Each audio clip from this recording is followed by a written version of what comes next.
La technologie est une arme et comme toute arme, elle présente un côté positif comme un côté négatif.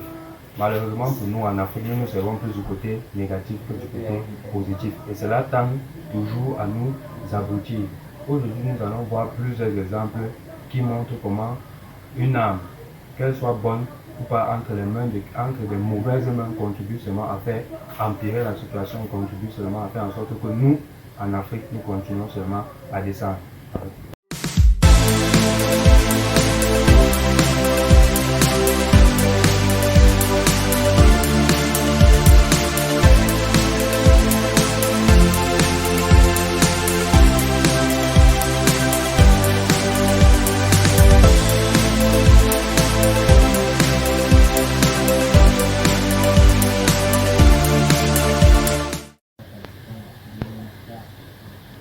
Bonjour et bienvenue aujourd'hui sur la chaîne Retour aux sources. Comme tu le sais déjà, ici on parle d'éducation, éducation sur le plan social, sur le plan familial et sur le plan scolaire.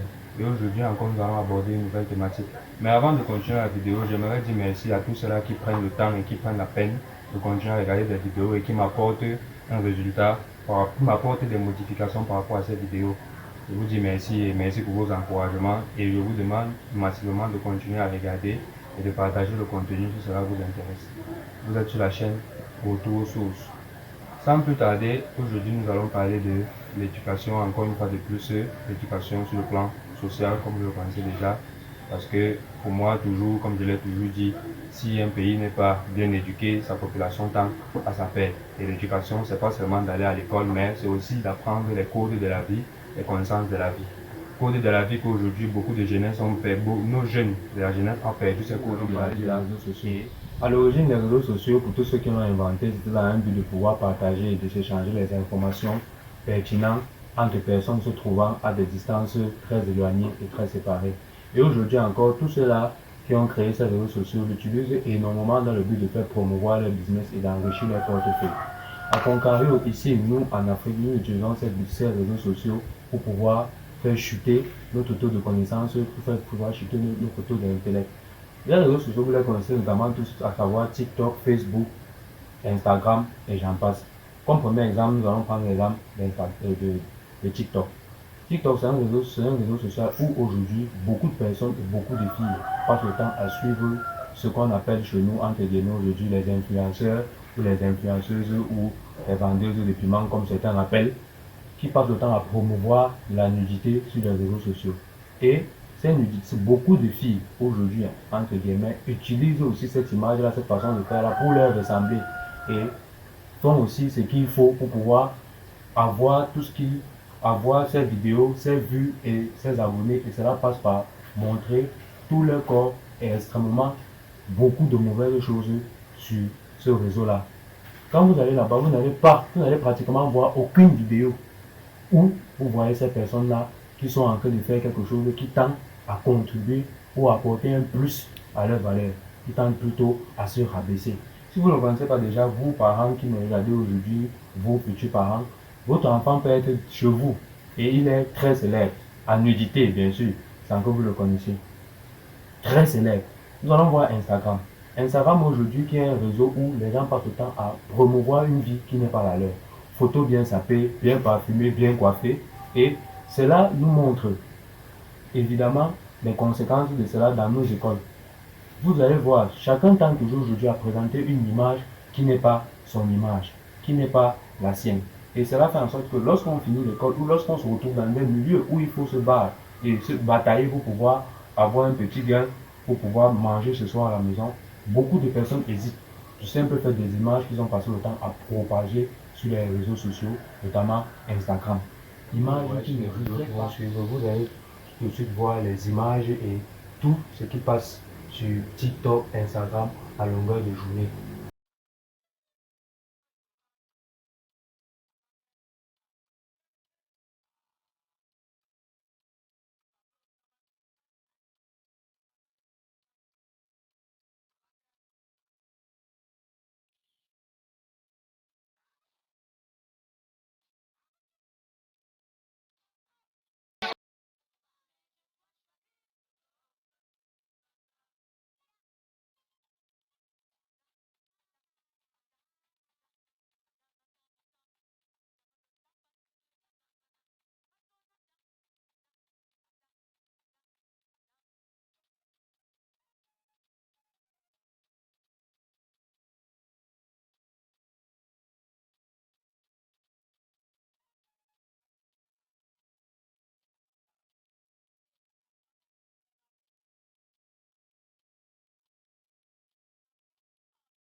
comme le dit, vraiment tout cela est très déplorable et tout cela est très maladroit. De savoir aujourd'hui que au lieu d'utiliser cela pour pouvoir nous enrichir et pour pouvoir augmenter notre degré de réflexion, notre sagesse ou notre intelligence, pour pouvoir faire gagner de l'argent, nous utilisons tout cela pour pouvoir promouvoir beaucoup de choses qui sont extrêmement inutiles et qui n'ont pas de sens.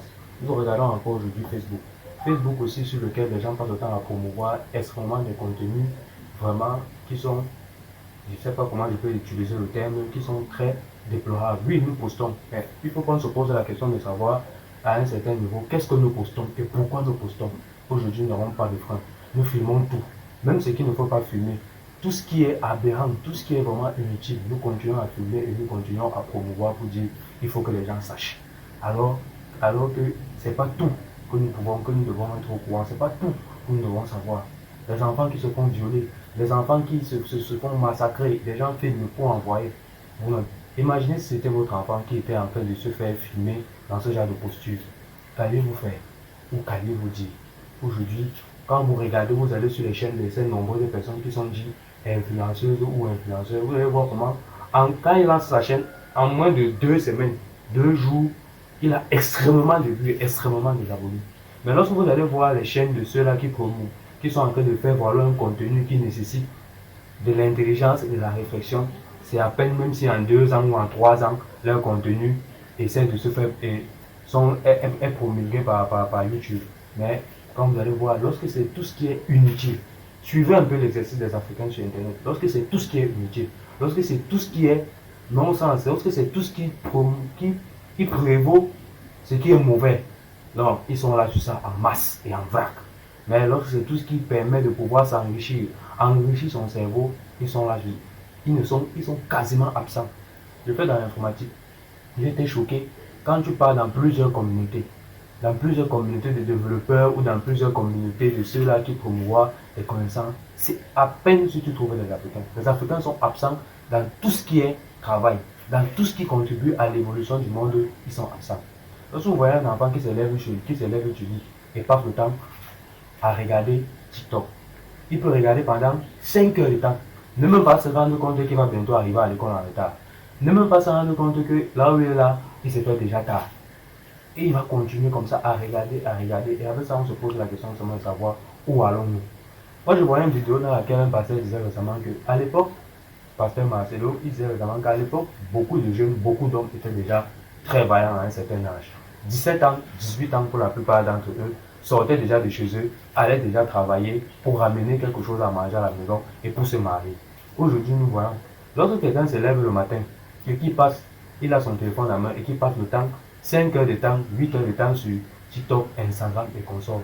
Où est-ce qu'il prend le temps de réfléchir? Où est-ce qu'il prend le temps d'avoir une certaine compétence qui peut lui permettre de ramener de l'argent ou de pouvoir gagner quelque chose? Ça fait en sorte que nous trouvons des jeunes aujourd'hui, nous sommes là à 20 ans. 20 ans c'est même trop petit, nous sommes là à 30 ans. 35 ans, nous sommes toujours chez nous. Parce que ces réseaux sociaux-là nous abrutit et coupent notre intelligence et nous empêchent de réfléchir. La jeunesse n'est pas... Notre jeunesse n'est pas créative. Quelqu'un, quand elle discute avec quelqu'un, elle n'est pas créative, elle ne crée pas, elle ne fait pas de signe. Moi, je veux juste poser une question. Où allons-nous avoir une jeunesse créative quand cette jeunesse passe le temps à se distraire? Dites-moi quel monde, dites-moi quel pays. On va prendre les exemples. On a les États-Unis qui sont un pays de référence. On a la France. On a tous ces pays-là que nous citons aujourd'hui comme les pays qui sont les plus en vogue. Travail, travail et travail. Nous passons le temps à nous distraire. Est-ce que vous pensez que l'esprit de création, l'esprit de créativité, si c'est ce que vous pensez, vous pouvez me le dire en commentaire, l'esprit de créativité naît comme ça? C'est-à-dire que tu te lèves un bon matin, tu es couché et puis directement une idée te vient là et puis tu commences à faire quelque chose. Oui, il y a certains petits déclics comme ça, mais la plupart du temps, il faut s'enrichir, il faut courir derrière la connaissance. Mais nous, au lieu de courir derrière la connaissance, on court derrière l'absurdité, on court derrière les choses qui sont inutiles et qui sont sans valeur. Aujourd'hui, moi je pense qu'on doit retourner à l'époque, à l'ancien moment.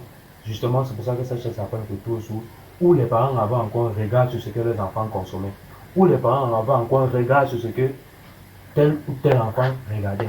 Et cela est très néfaste.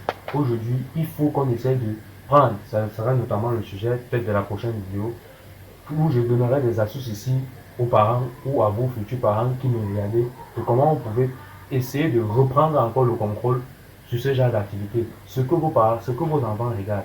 Parce que croyez-moi, tout ce qu'ils regardent à travers les téléphones portables ou tous ces réseaux-là sont, dans la plupart des cas, très néfastes pour eux. Vous ne savez pas ce qu'ils regardent, ni avec qui ils dialoguent, ni avec qui ils discutent. Et on est tout bonnement surpris un jour de voir l'enfant qu'on va dire qu'il était normal, de voir peut-être qu'il est gay, ou de voir peut-être que c'est aussi une vendeuse de piments, comme on dit souvent au quartier. Aujourd'hui, vraiment, le message était un signal fort, un signal d'alerte pour nous montrer qu'une fois de plus, les réseaux sociaux sont très mal utilisés en Afrique. Ils sont extrêmement mal utilisés et la jeunesse que nous sommes gagnerons à essayer d'utiliser cela à notre avantage pour développer nos communautés, pour enrichir notre cerveau, pour faire de plus en plus d'intellectuels. C'était le message du jour. À la prochaine.